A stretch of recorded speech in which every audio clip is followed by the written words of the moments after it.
All right, we're getting started on 3.4, 3.5 today.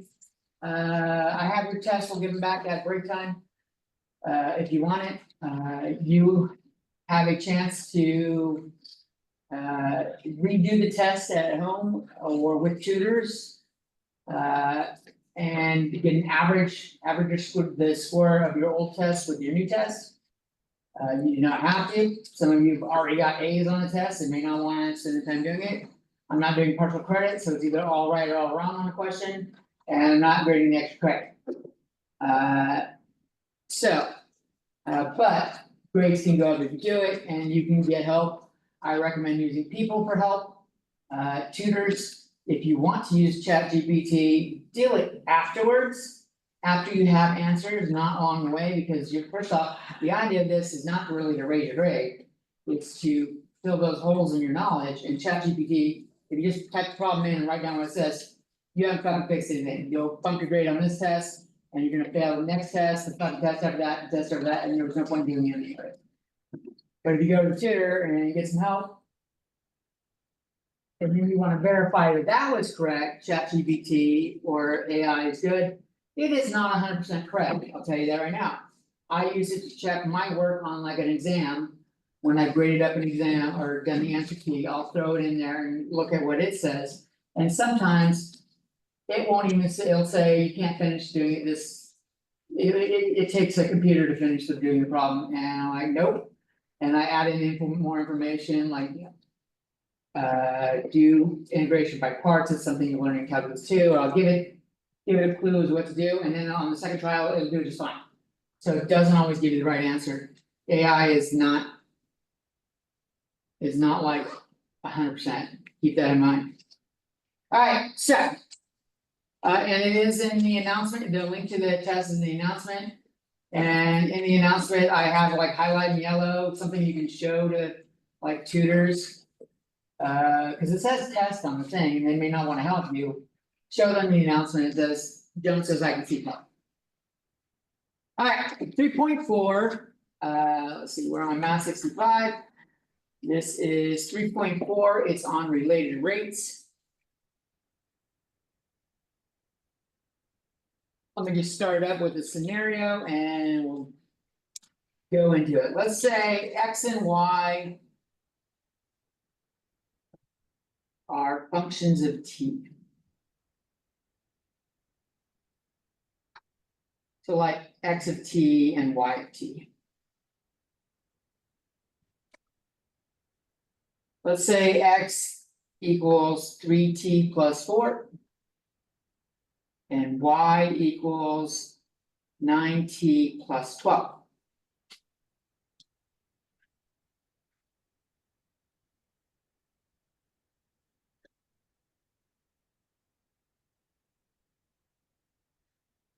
If we can find a relationship between these, we can take advantage of stuff along the way.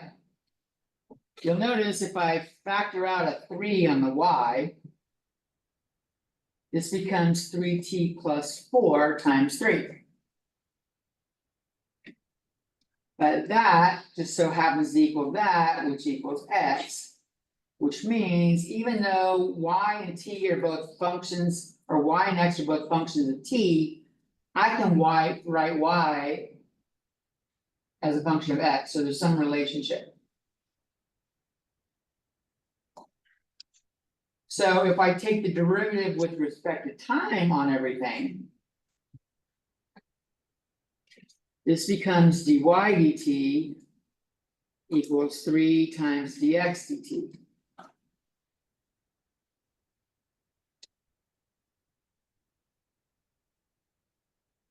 So the change in X with respect to T. WRT is short for with respect to.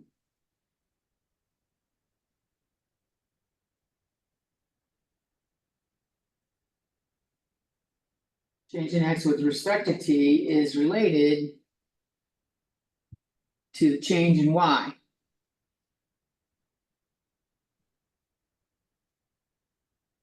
With respect to T.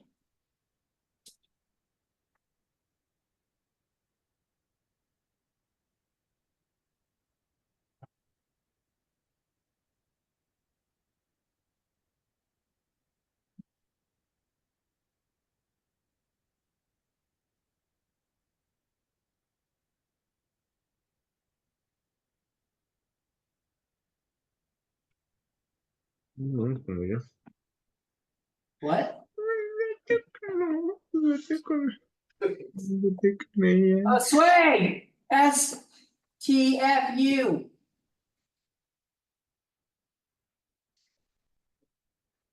I muted you. Quit making out with your dog, whatever the hell that was. I don't know what it was, but it didn't sound good. The dog can't say no, it's not okay. Can't be mad at shit when I see him on Saturday, you can come fuck with me. Alright, so, can I prove, can I verify this? Let's do DXT, what is DXT and what is DYDT?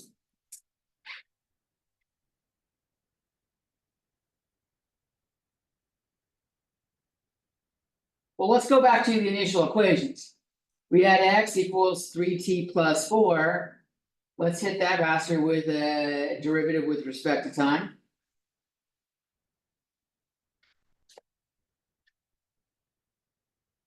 And the left side is dx dt and the right side is just 3. If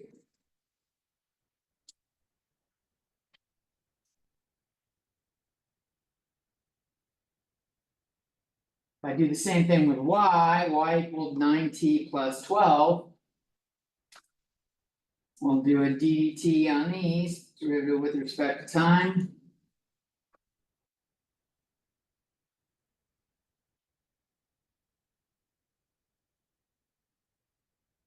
dy dt equals 9.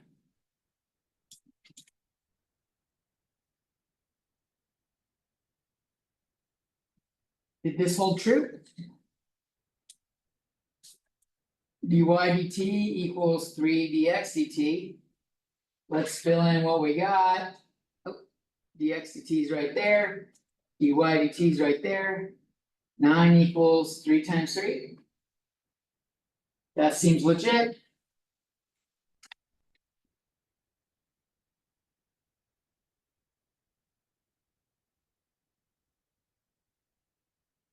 So, in summary,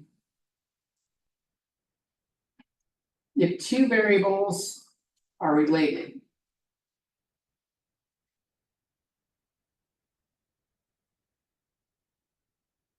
then their rates of change are related.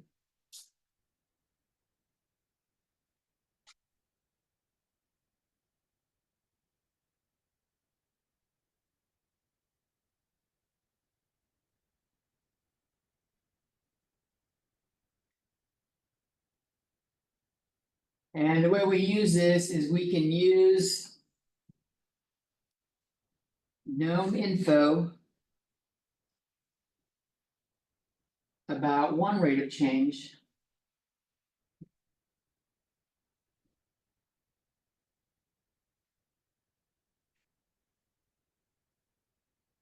to calculate the other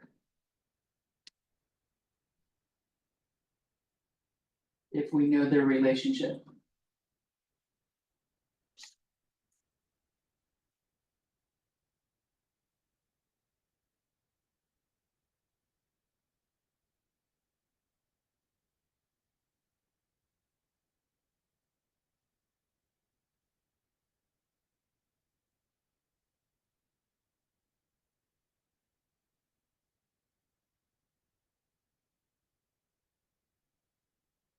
I came in and I started typing on the keyboard to log in and fucking my hands felt. That's something I looked and my keyboard was glistening where the finger keys were. I'm like, what? No one was in here. The room was locked, which means that shit has been fucking sitting on there. I don't know how it was moist overnight, but whoever used it yesterday. And I don't know what the fuck this is. There's hand sanitizer over here. I went and used that. But then I went and scratched my head. I could smell like floral scent. So it was lotion.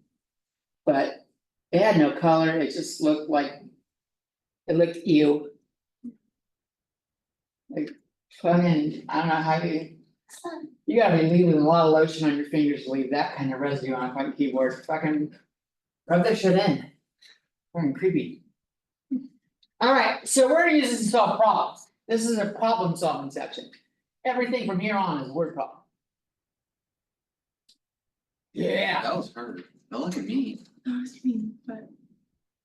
I'm not excited about it either, but she made the noise. Why wouldn't you be excited about it? Cause it makes so much more brain power to it. It does take so much more brain power, but it actually gives you a reason to go, oh, this shit serves a fucking purpose. Like so far, we've been learning a lot of fucking things, but it's more like learning how to use a fucking chainsaw if you've never seen a chainsaw in action. If you've never seen it cut down a tree, you're like, oh neat, it's fucking heavy, it spins real fast, it's dangerous. I could hurt myself with it, why the fuck do I wanna use it, and then you see it go through a fucking tree. 3,000 times faster than a hand axe, you're like, oh, that's fucking cool. So this is where we get to see some of the calculus and work, and you're like, oh, it's got a fucking purpose. I don't know, it's harder. But it actually like feels like I'm actually learning something useful. So. Soap bubbles.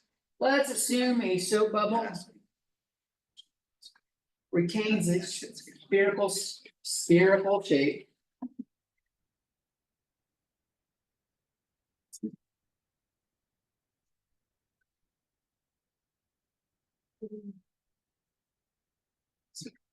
As it expands. Now, if you've ever blown bubbles, you know that if you're blowing sideways, eventually it starts to sag and it doesn't look like a ball. But if you point it straight down and glue down, it's gonna keep looking like a sphere the whole time. So it is possible to make this happen.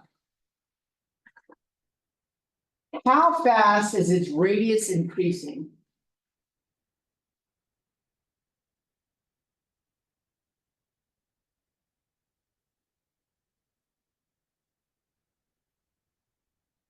When its radius is 3 inches.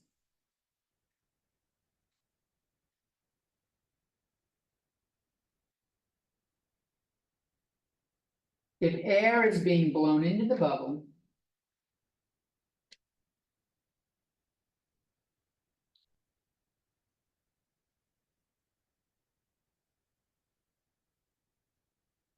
At a constant rate.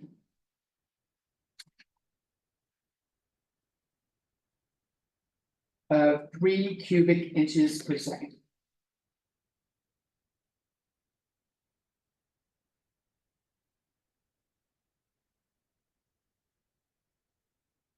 Let's add another part here. What about when its radius is 5 inches?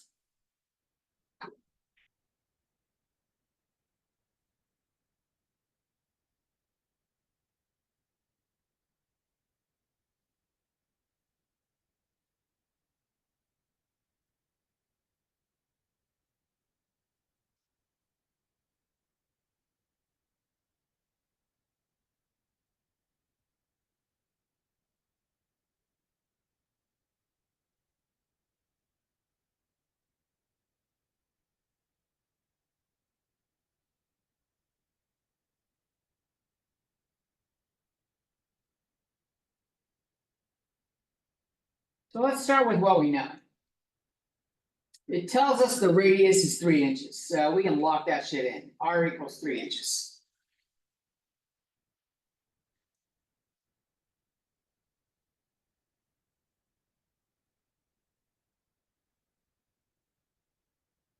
And it tells us there's air is being blown in at 3 cubic inches,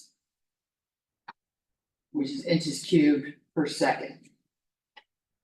What is changing here? What kind of change is this? What? Yeah, it's volume. So this is a change in volume over time. Inches cubed is a volume.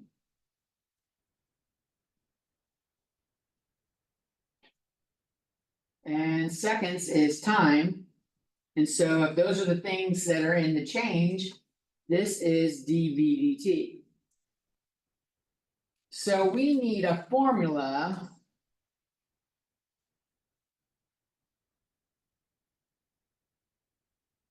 That relates volume and radius for a sphere.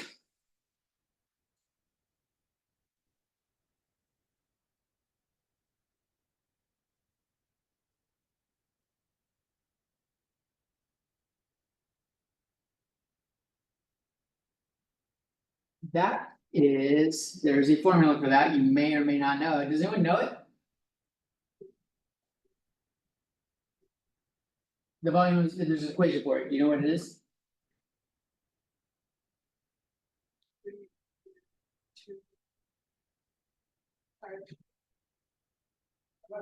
No, close. There is a fraction, it's not 3/2, it's 4/3. And it's pi r cubed. It's volume, so it's gotta be, the cube radius has gotta be cubed, you gotta have some way to get to that cubic thing in.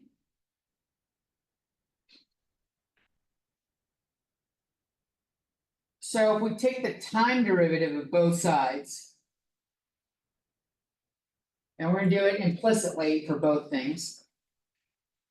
dv dt equals. I've got 4/3 pi. And then r cubed becomes 3r² dr dt. So that's how the r cubed changes. And d changes that.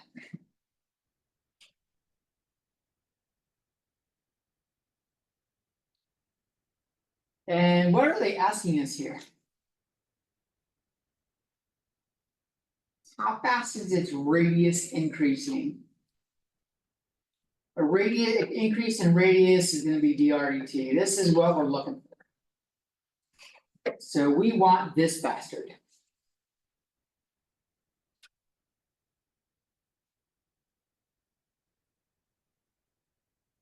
Well, I'm gonna clean this up a little bit real quick. The threes cancel out and dv dt equals 4 pi r² dr dt. And if I divide both sides by 4 pi r². dr dt equals 4 pi r² times dv dt.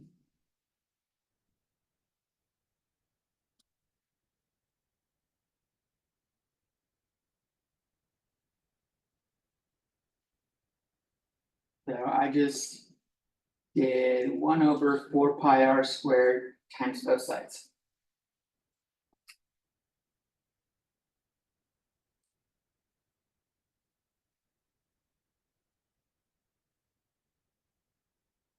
All right, and now we have information we can use. We had r equals 3 and we had dv dt equals 3 inches cubed per second. So dr dt equals 1/4 pi times 3 squared. And that's 3 inches squared. Times 3 inches cubed per second.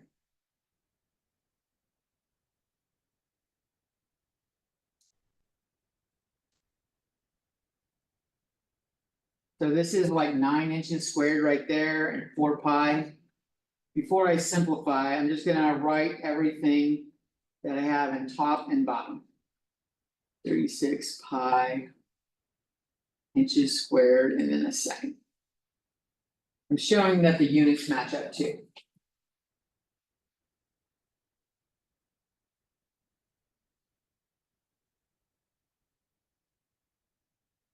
The 3 goes into the 36. 12 times, so I could write this as 1/12 pi. And then inches cubed is inches times inches times inches. Inches squared is inches times inches, they cancel and we're just left with inches on top. Seconds on bottom. So inches per second is a change in radius that's got the right units. And that's kind of meaningless to me, so what is that in a calculator? 12 pi and then.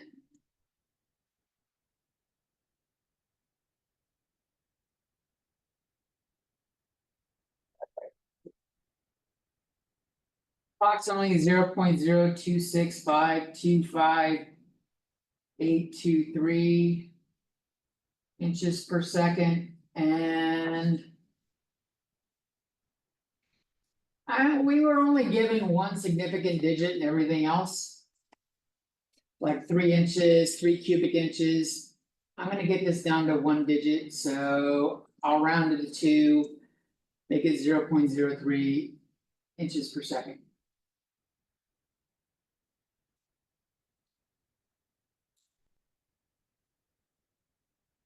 And this was when R equaled 3.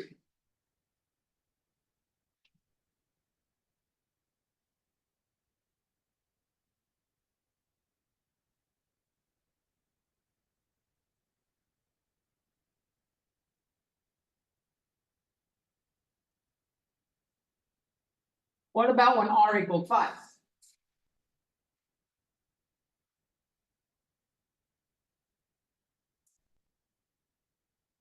Be the same equation for DRDT, but we just plug in 5 instead of 3. Exactly. So we're gonna use the same equation.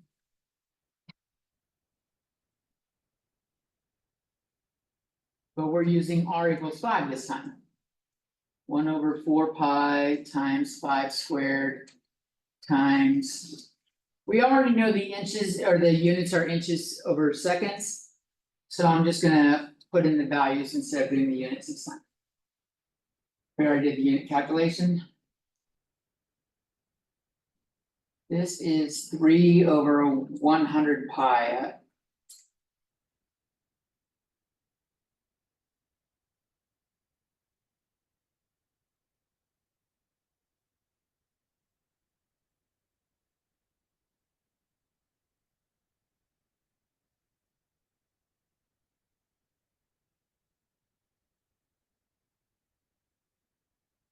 And we're rounding to 1 decimal or 1 digit. 1 digit is there, looks like we're rounding up, this is gonna go to. 0.010 inches per second.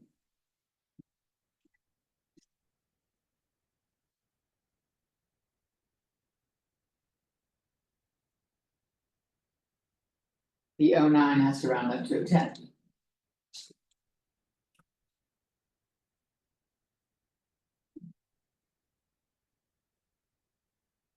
Does this make sense? If I said something like a balloon rather than a soap bubble, it might be easier to picture. When you blow air into a balloon when it's small, one puff blows it up a lot. But when the balloon is bigger, when you blow air into it, sometimes it doesn't even feel like it's fucking growing. You gotta blow a lot to make it feel like it's getting any bigger. Because it's gotta push in more air to show any change in the radius. So yeah, the radius. How quickly it changes depends on how big the balloon or soap bubble is at the time you're blowing air into it. I'm assuming everyone in here has blown it into a balloon at some point. Or bubble.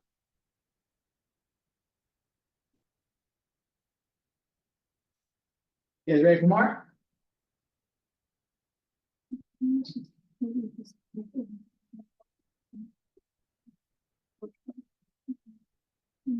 Alright, let's see this one. A boat is pulled into a dock.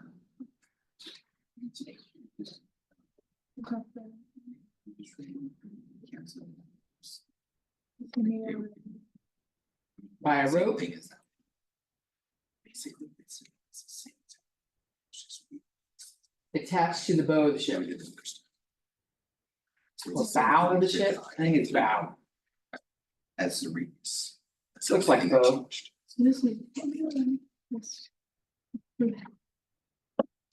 It should say Yeah. boat, I called the other one, called it boat earlier, below the boat. And the rope passes through a pulley.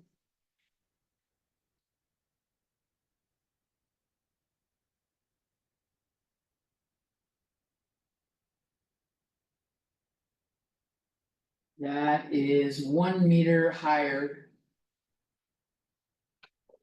than the bow of the boat.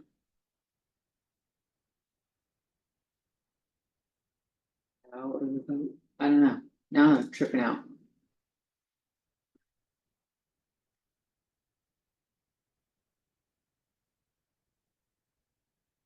This happens all the time.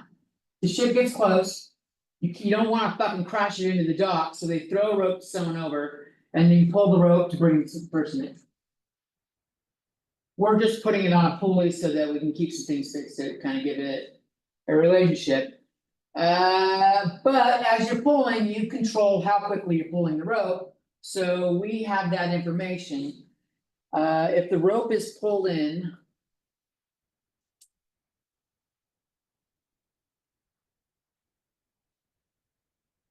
At 1 meter per second.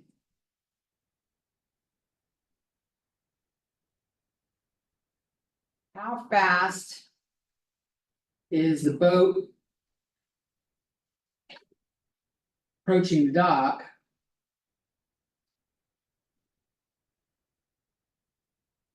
When it's 8 meters away.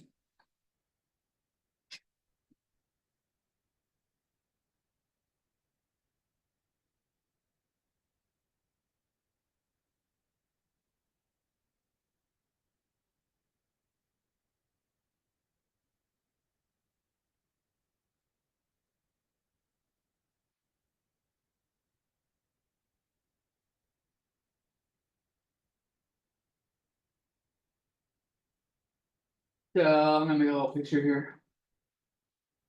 This is my dock. There's some water here. We got a boat coming in. Look at my kick-ass boat. And on the dock. There's a pulley that's up, this is 1 meter up. And the rope is connected from the bow of the ship to here. And then it's like being pulled this way at 1 meter per second. And this distance here. Is 8 meters.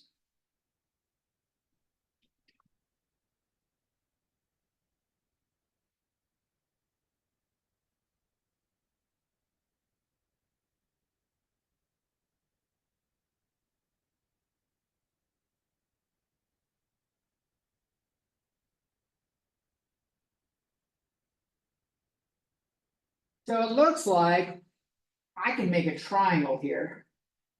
If I did that, I'll blow my triangle up and do it like this. If I had this as X and this is Y. And this is, I don't know, Z.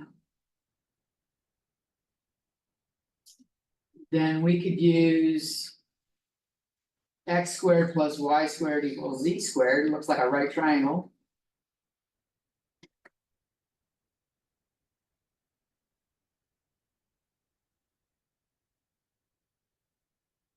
And what kind of information do we have? We have, if that's my picture.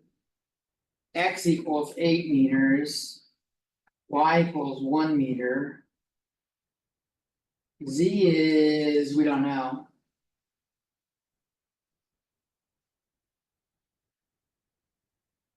And I don't know what dx dt is. And I don't know what dy dt is. Oh yeah, I do. dy dt, the height of the pulley isn't changing. But dz dt is how quickly the rope is moving. dz dt would be 1 meter per second.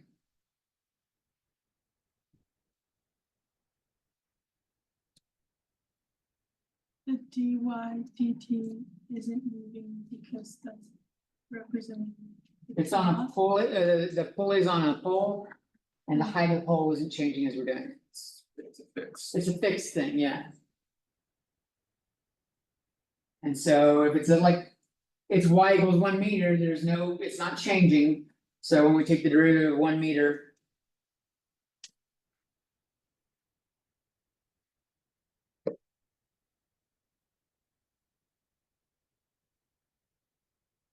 Is anything fixed always gonna be zero when it's in an equation like this? when you take the derivative. Okay. Cause it's a constant number and a derivative of a constant is 0. So with that kind of information, it actually looks like we should be using this equation and not something with like an angle in it. You never know, you gotta look at what you're looking for. We're looking for. How fast is the boat approaching the dock, and that would be this. This is what we wanna know. That's what we wanna know, we're looking for dx dt. So we're clear, we don't need z. Or that's not what we're looking for, we may need it later on. But this looks like a good relationship, cause if, you always gotta check, you never know, it might be something with like tangent theta or something. So we might need another relationship there, but now with this as it is, we can take the time derivative of this equation. Using implicit differentiation. And this becomes 2x dx dt. Plus 2y dy dt. Equals 2z dz dt.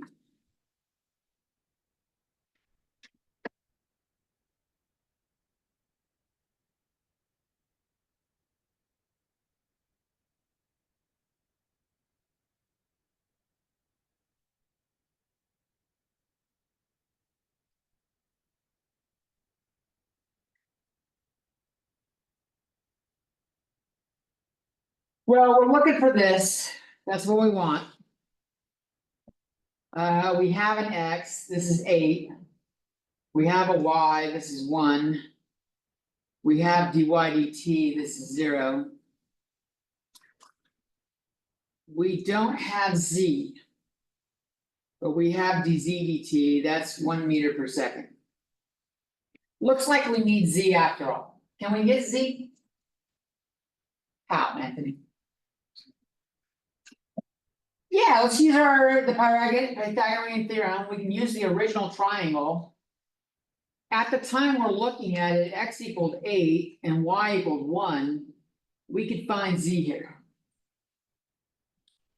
So this is 64 plus 1 equals z squared, so z is gonna equal plus or minus the square root of 65.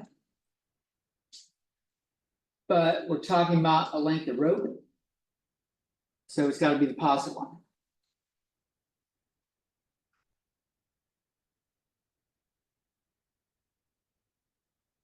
So I'm gonna put all that shit into my equation. 2 times 8 is 16. I've got 16 dx dt. 1 times 0 times 2 is just 0, I don't need that one, that's 0. And the right side is 2 times the square root of 65 times 1.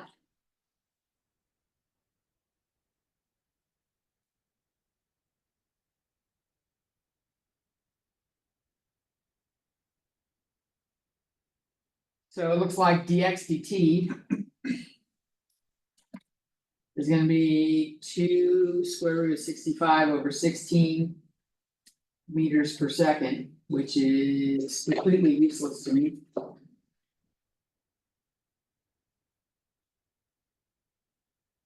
Should be a little bit above 8. I mean, a little bit above 1, we're dividing by 8. 0.007. So.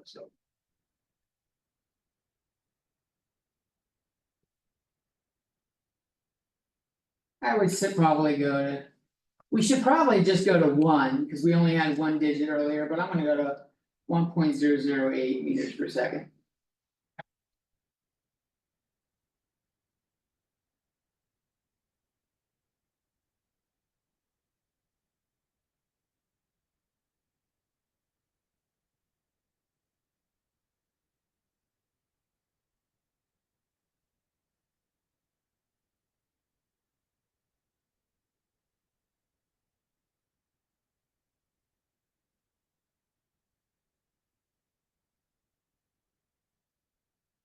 Alright, you guys ready for another one? Can't do a problem without a rocket ship. Not when your teacher likes NASA and space. So. Next problem. A television camera is positioned 4,000 feet.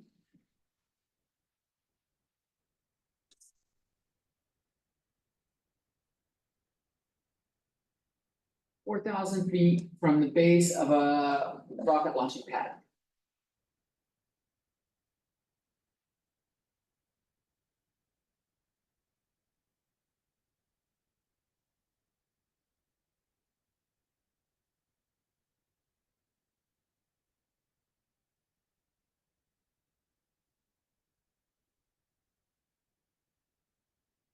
So a rocket's launched.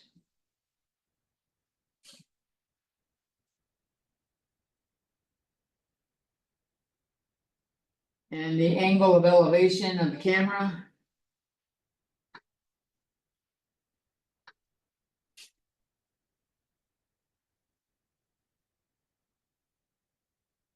Has to change. To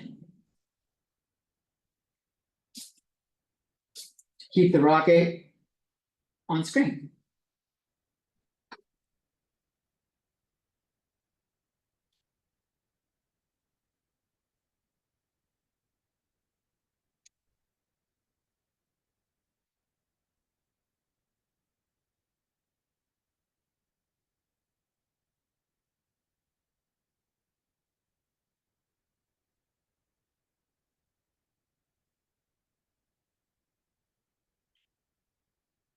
This is my rocket ship. And it's launching up in the air. And we got a little television camera right over here. Filming it. And if we did a little triangle XYZ here. X is not changing. X is fixed, but Y and Z are changing. And when, so Z is the distance from the rocket to the camera. And if you've ever tried to use a camera at something that was moving away or closer to you, the focus changes. So, the focus on the camera has to adjust as it's moving. Focus on the camera has to adjust.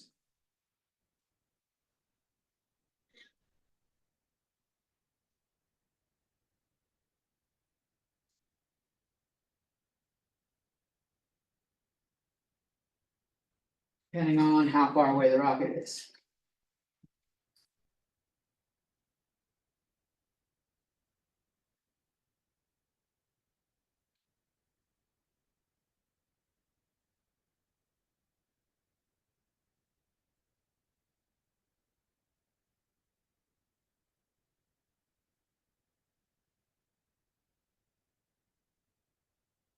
So it's a vertical launch, that's important. Vertical launch. And its speed. When it's 3,000 feet in the air.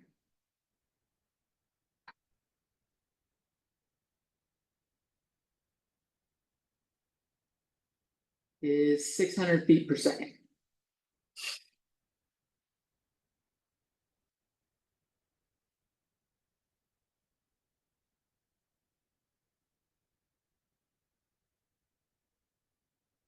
How fast is the distance from the camera to the ship changing?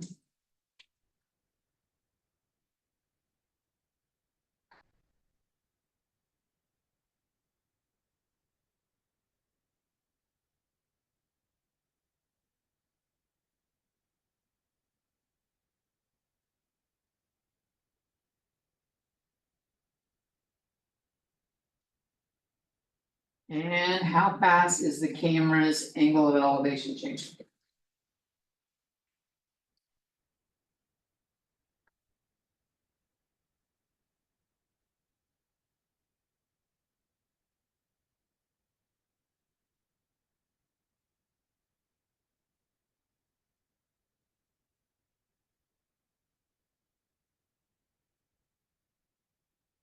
Alright, so those are our questions. Give you a chance to write it all down, there's a lot there, right? Yeah, it's got you. grab some shit. If I don't write it down, you trying to write down what I say verbally that's good luck with that. And if you don't, like later on, looking at your notes is not helpful if you don't know what the fucking problem is yourself.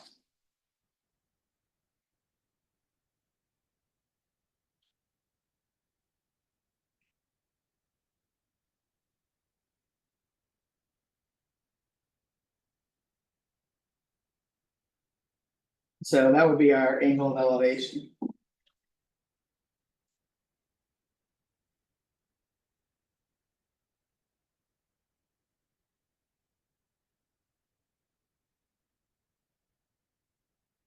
So let's write down what we know. We know x equals 4,000 feet. It's one of the first things they gave us. 4,000 feet and it's fixed. That's not changing. Camera isn't moving.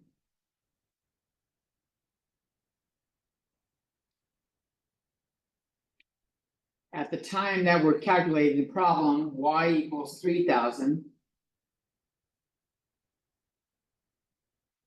Z, we don't know yet. Jones, would y be 3,000 plus 600 feet per second? No. That's what it would be after it traveled one more second. We don't wanna do that though. It's like an instantaneous change. And it changes because as the rocket goes up, pull of gravity gets a little bit lighter. And the fuel is burning up, so the ship weighs a little bit less. So the ship is able to rise faster and faster the further up it goes. If you've ever watched a rocket launch, that motherfucker is slow off the ground. You're like, how is it even fucking moving? It's like. Really, it starts going faster and faster. Because it's burning fuel quickly. And now the ship with fuel weighs a lot. You ever pick up a gallon of milk? Fluid weighs a lot, and gas is a fluid.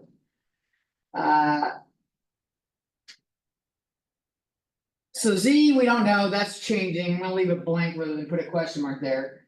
We don't know the angle yet either. We know dx dt, do we know that?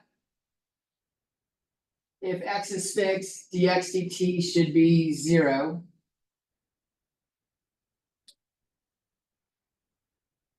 dy dt, did they give us that? Y is the vertical thing, and so we're talking about the vertical speed, 600 feet. and they gave us that, yeah, it's 600 feet per second.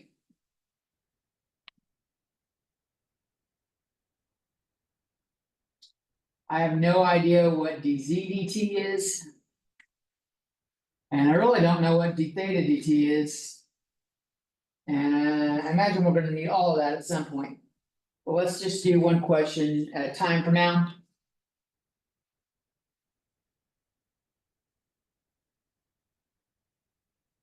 Can we find z? And if so, how?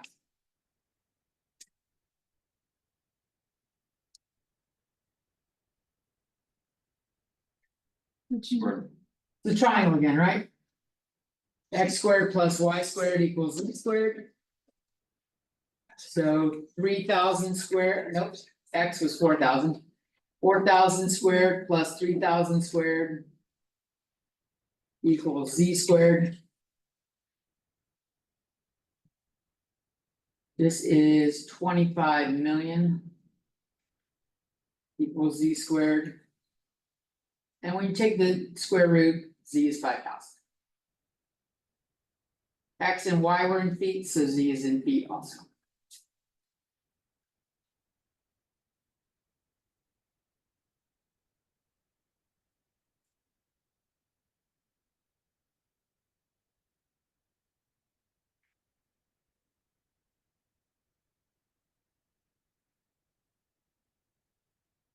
Could I find theta?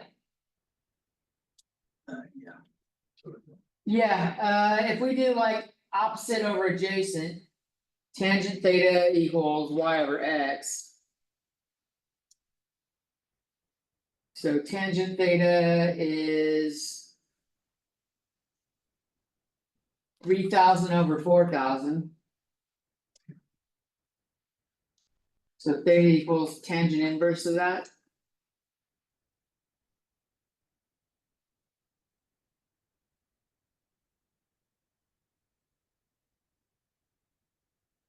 Sure, I'm in radians, tangent inverse of 0.75. Isn't very much. I've got theta at. We're gonna leave it as tangent inverse of 3/4 for when we need it, but it's approximately 0.644 degrees, or not degrees, radians. Not a lot. Well. Like. 180 degrees is 3, or pi radians, which is 3.14. So this is like a third, this is like maybe 60 degrees or so. Actually, it looks like I might have a pretty good angle of what I wrote there. Is that 0.644? Yeah, 644. Radians. Okay, so. I'm gonna put tangent inverse of 3/4 in case we need that later. I don't know what we need. I'm filling in what we'll need. As we go. They wanna ask us how fast is the distance from the ship changing? That's the ZDT, this is part A. And how fast is the camera's angle of elevation changing? That would be d theta dt.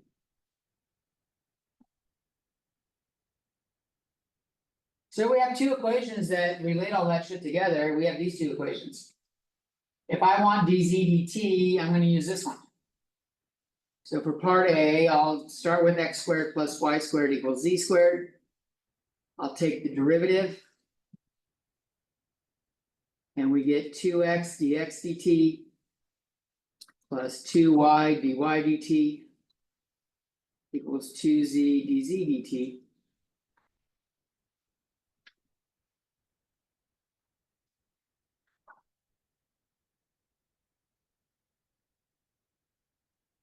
And they all have 2's in them, right? So if I divide it by 2, we can cancel out the 2's. That make sense? Divide by 2, so we can cancel out the 2's. Just makes our calculations a little bit easier. I have 4,000 times dx dt is 0. Plus y is 3,000 times dy dt is 600 equals z, which was 5,000 times dz dt.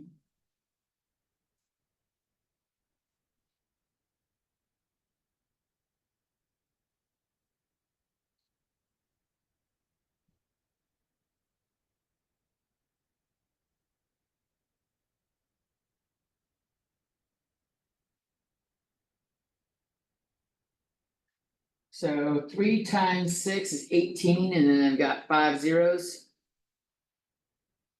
So 1.8 million.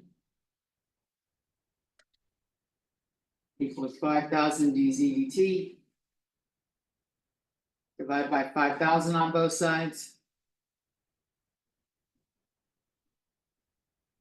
dz dt is. Looks like 1,800 over 5.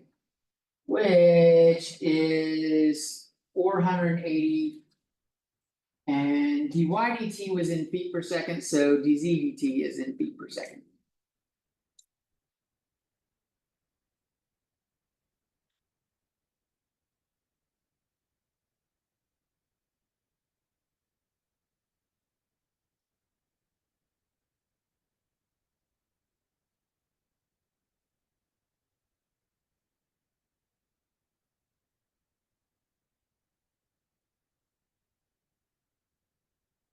Alright, and d theta dt, we can use tangent theta. So let's take the derivative of that. Tangent theta equals d dt of y over x.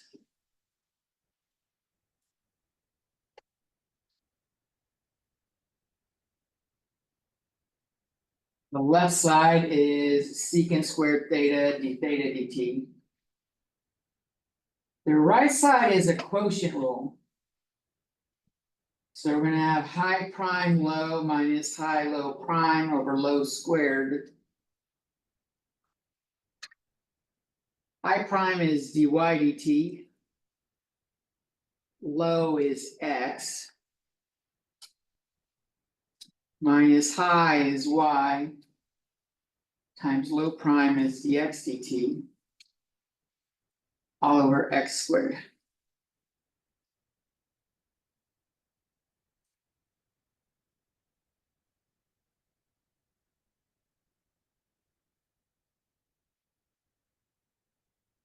And this is what we want to solve for. Which means we've already got x and y, we got dx dy, dx dt, dy dt. Looks like we need secant theta. So what is secant theta? It is 1 over cosine, so hypotenuse over adjacent. Hypotenuse at this time is 5,000. Over adjacent is 3,000. 4,000. 5,000 over 4,000. So secant theta is 5/4.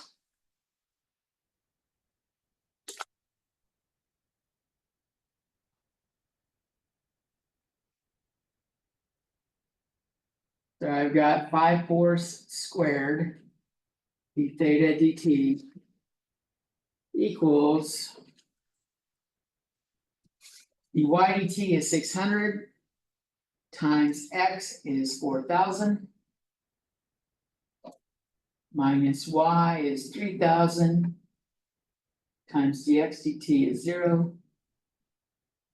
Over 4,000 squared.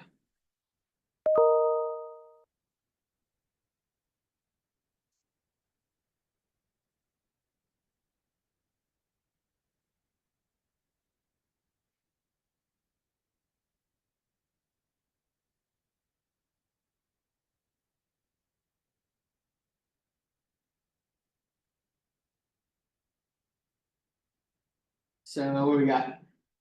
D theta dt, if I multiply. If we divide by the 5/4 squared, I would have 4/5 squared on the other side, or multiply by the reciprocal. Times 3,000 times 0, so we've got 24,000,000. 2.4 million over 4,000 squared. I don't know what the hell that is. Let's find out.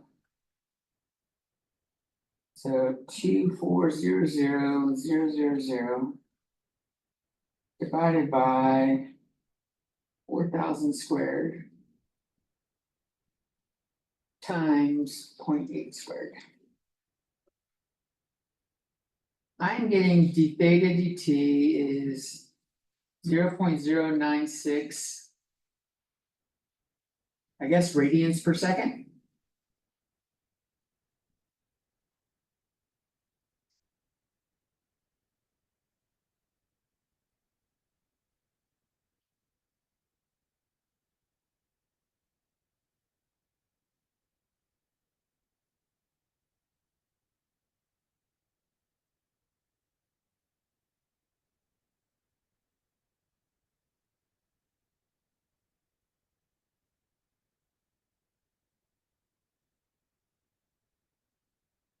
Alright, let's take a 10-minute break.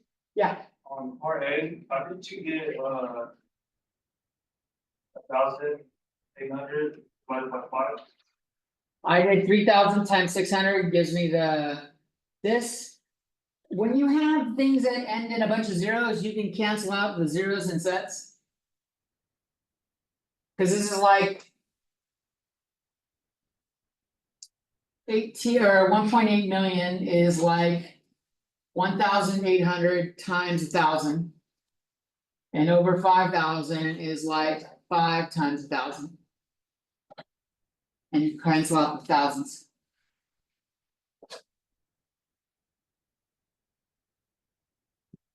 That make sense? Yeah. Alright, let's take a break. If you want your test, come up, tell me your last name. I got everything sorted by last name. Then I'll help you, Heriberto.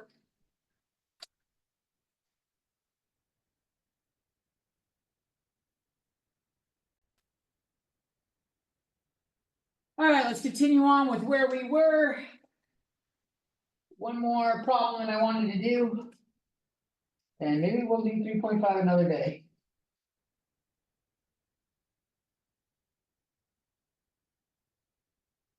So,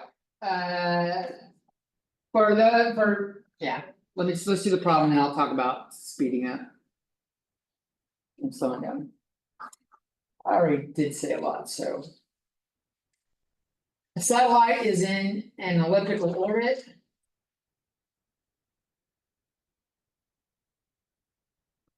Sitting here waiting for you fuckers. Were you really? Yeah, it's like 20 minutes. I thought you were just gonna start and we would have walked in. Well, thank you. Sorry for making you wait. Yeah, I finally got tired of waiting. I did I not see seriously you thought come. you were just letting everyone take a break or whatever. I did, but it's like 10 minutes, not like 20. Alright, it's in an elliptical orbit around Earth. Its distance R. Which is in miles. From the center of the Earth.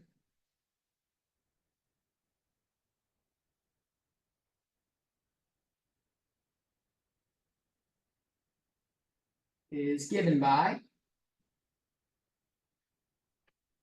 R equals 4,995. Over 1 plus 0.12 cosine theta. Where theta. Is the angle.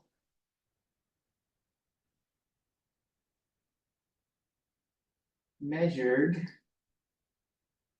From the point on the orbit.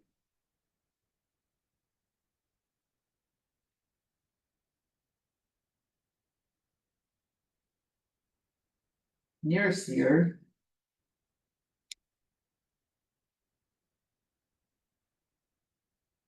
Which is called perigee.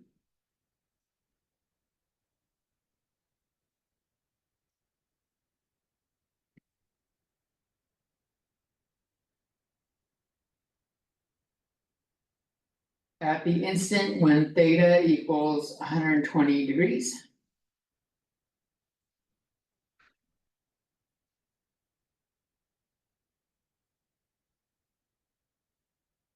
The angle is increasing.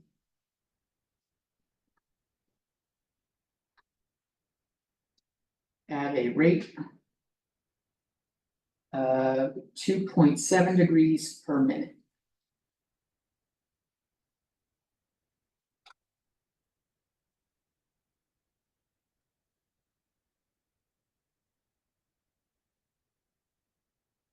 It sounds pretty fucking fast. That's like 90 degrees in just a little over 30 minutes. Which means it's going around the entire Earth in like 5 hours. That seems fucking pretty quick. But that's what we got. We're gonna find the altitude.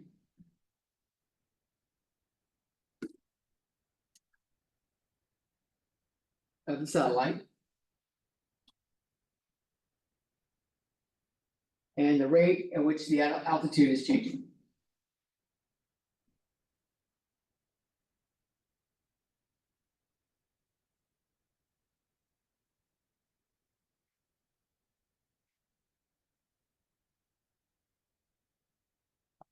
John, is it 2.7 or 27? 2.7. That's right.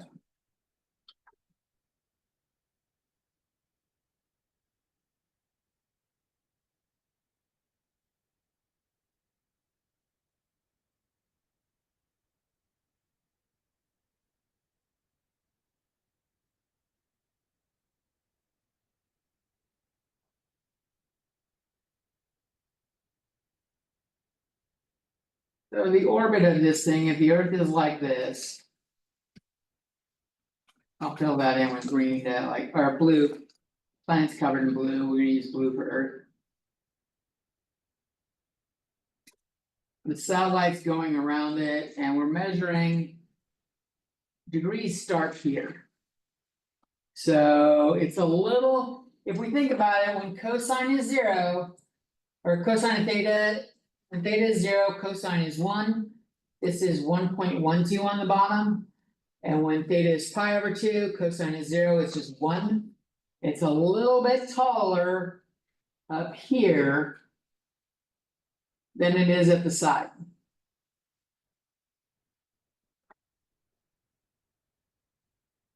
So the radius is not, it's not a sphere, it's an ellipse.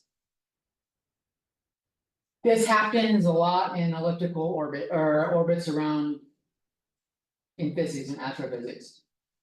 As you get closer to the planet, gravity's pulling in, you start going faster, which causes you to slingshot out a little further. You slowly get pulled out back in. And you're slowing down because you don't have that force accelerating you anymore. In fact, gravity's pulling you back. And then you come back in and you get speed up as you get close, and so it happens. It tends to change like that. In fact, that's why they have the angle is increasing at a rate of 2.7 degrees per minute, because it tends to change. Objects speed up, it's not a whole lot of change, but it does. Thankfully, they gave us the formula, which means we're just looking for what we've got there. So I got R equals 4,995 over 1 plus 0.12 cosine theta.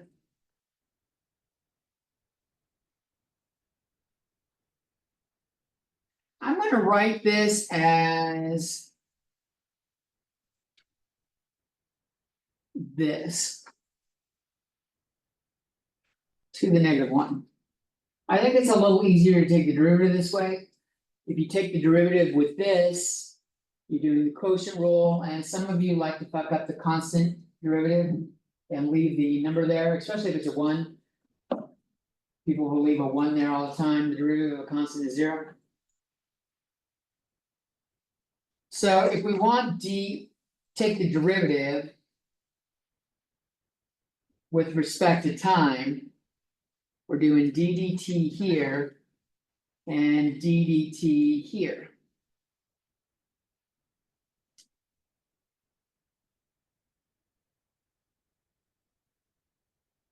I don't need to worry about the 4,995, that's fine. You can pull that out. We're taking the derivative of this, we bring the exponent down and lower the exponent by 1.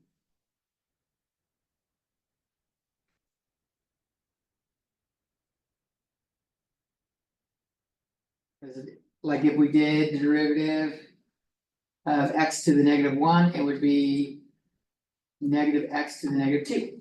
So that's what we did, but now we gotta do the derivative of the inside. And the derivative of this by the chain rule is not equals times 0.12 negative 0.12 sine theta.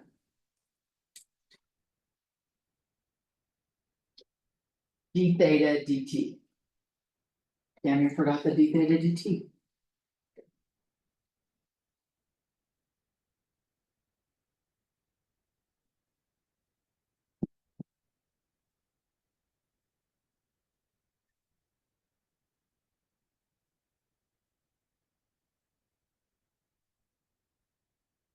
And I got so excited for doing related rates that I didn't even do the first part of the question. The first part of the question says find the altitude of the satellite. That is not a rate of change. That's just R.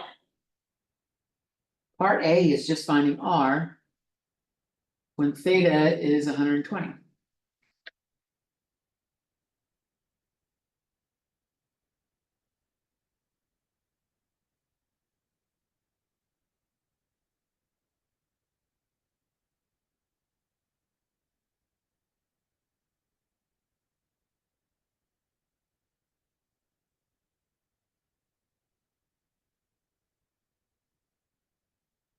Percent on 120 is what?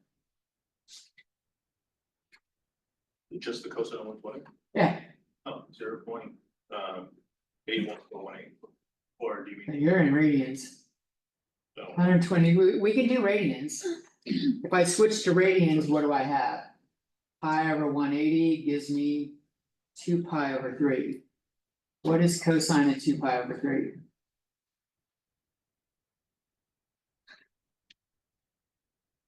Yeah, there's that sprig weakness shining through. Gotta bone up on that stuff, that should be -1/2. Or if you don't believe me, put it in.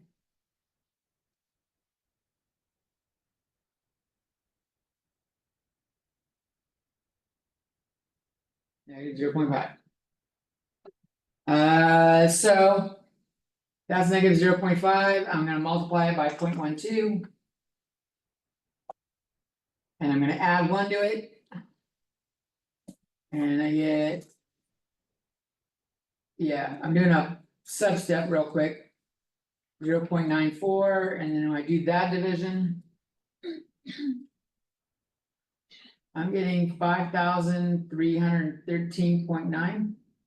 Or 0.8. And this is in miles.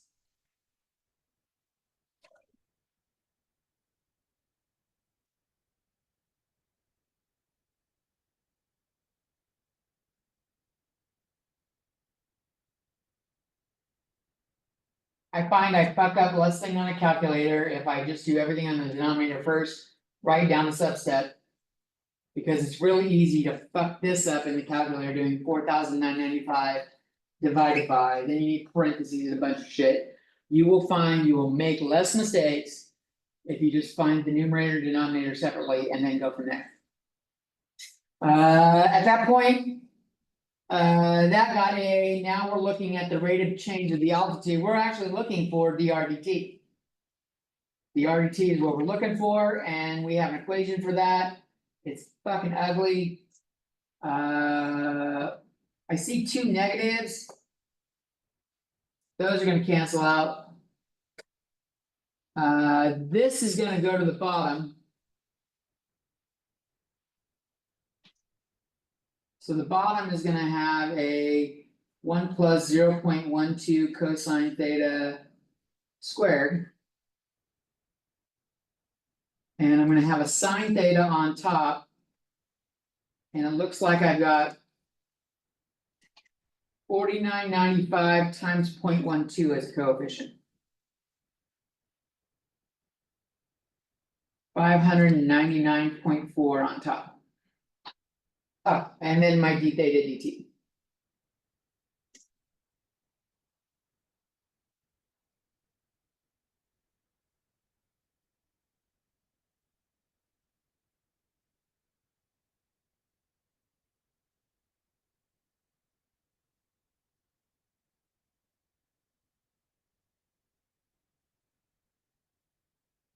You can get away with using degrees here and cosine and sine, but not for d theta dt. To use theta in a problem, degrees doesn't sound like something that should be in a changing radius. Radians are unitless, so we need d theta dt in terms of radians. So 2.7 degrees per minute. If we multiply by pi over 180 degrees. That'll get us d theta dt in radians per minute.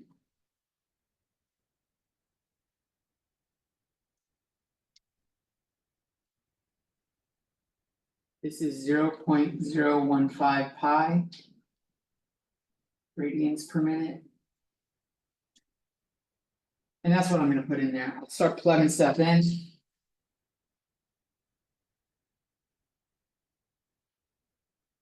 If your calculator's already in radians, you should probably use the angle in radians also. We said that was 2 pi over 3 earlier. And I've already done the calculation for 1.0.12 cosine 120. I did this. 0.94 is that value right there. So I'm gonna speed this up a little bit and put that on bottom. And then I'll write 0.015 radians per minute. Pi radians per minute.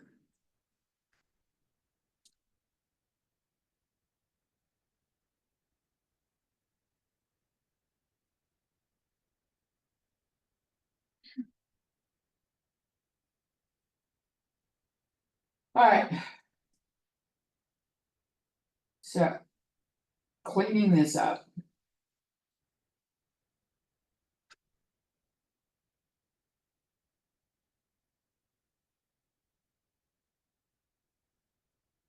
On top. I get 7.786434405. On bottom.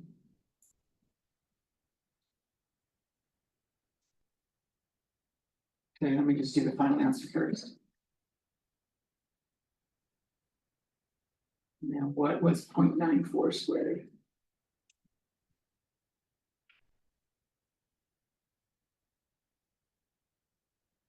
Oh, I don't have pi in there yet. Fuck. Try this again.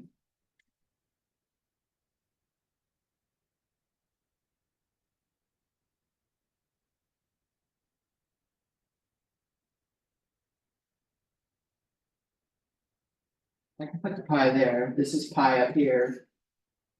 This is. After doing the division.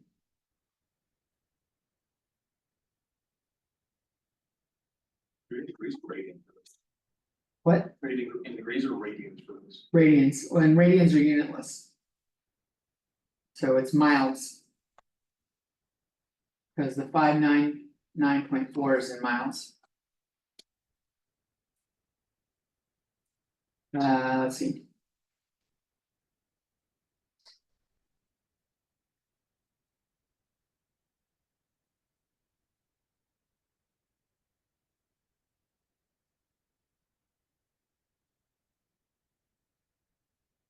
Times pi. I am getting. The RDT.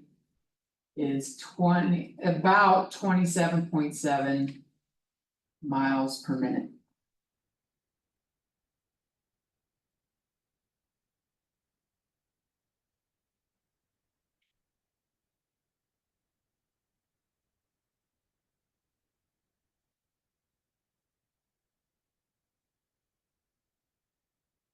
It's one decimal point. I put it to one decimal place. Like the miles were and didn't even have a decimal place, but. Like on the test, I'll tell you how many decimal places to use.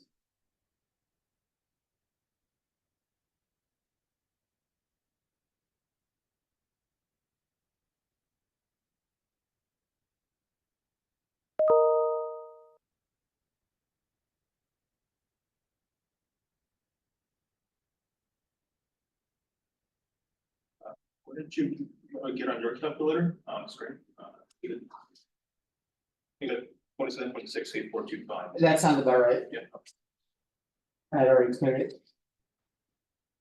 Alright, we don't have enough time to start 3.5. 10 minutes is enough time to get started. So we'll call it a wrap for this week. And we'll do that another.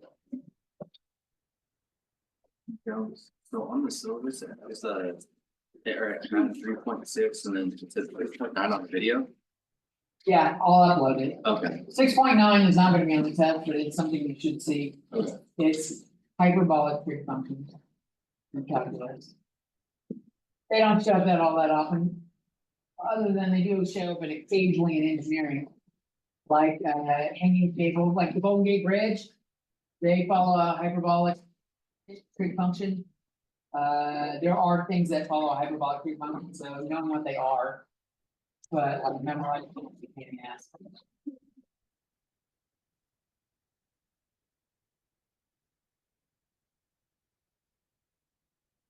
As a reminder, I'll be at Mesa on Saturday. No, I'm not gonna help you on your the makeup. not gonna do your test for you because of the rules. It's.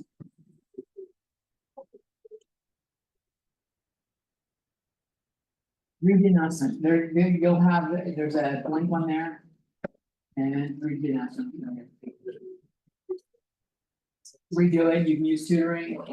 If they ask, say you can't help you on a test, you can show them the announcement, have it like highlighted.